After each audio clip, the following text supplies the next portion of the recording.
Saka pathia na chua không ai na in lalpa kan ti vedel lovi Krista Isua chua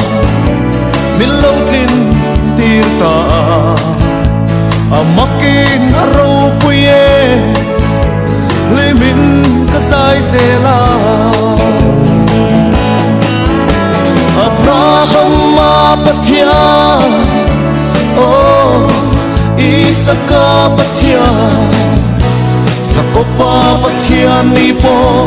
lalpan anyal silo Kay bumang le miswan hel hang trin tan po ya Sakopa pathia ngay kha Kapathiana nisi Abraham pathiana chua lalpa ne na kadon malsom na zong zong te ka isa ka nge kha halral angai le si pathianin tum satna Jehovah Jireh katsatna Abraham pathian oh Isaka pathian Sakopa pathian ni po lalpan anyal silo Kay bumang le miswan hel hang trin tan po ya Sakopa pathian ngay kha Kapathiana nisi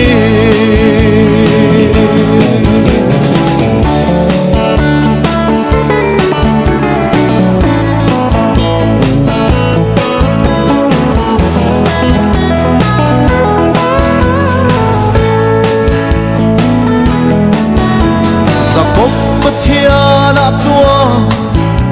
katsakna zong zong te đi chia saka omi lalpa chak na châu chu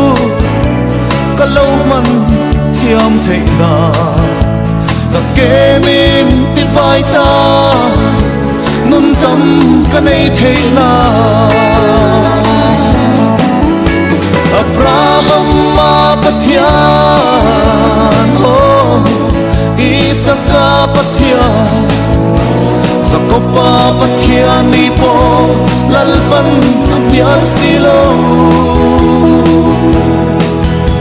Kay bumang le miswan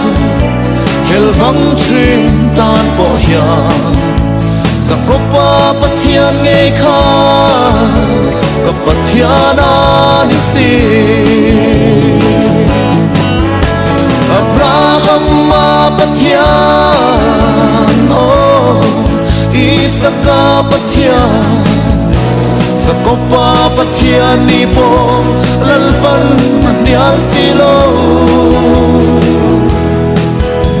Kay bumang le miswan hel hang trin tan po ya Sakopa pathian ngay kha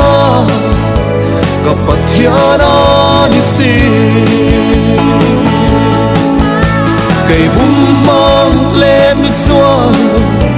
hel hang trin tan po ya Sakopa pathian ngay kha Kapathiana nisi